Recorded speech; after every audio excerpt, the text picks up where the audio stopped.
Easy creations में आप सभी का फिर से एक बार स्वागत है। आज की इस वीडियो में मैं आपको कुछ डिज़ाइनर कुर्तीज़ के पैटर्न बताऊंगी, जिससे कि अगली बार जब भी आप अपनी कुर्ती को डिज़ाइन करना चाहें या अपने टेलर को कपड़ा देना चाहें तो आप इन सारे डिज़ाइंस को भी एक बार ज़रूर नज़र में रखें।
तो फ्रेंड्स, कैसे लगे आज के डिज़ाइंस?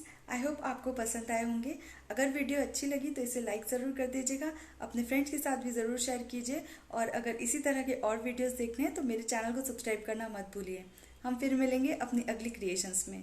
वीडियो देखने के लिए बहुत बहुत शुक्रिया।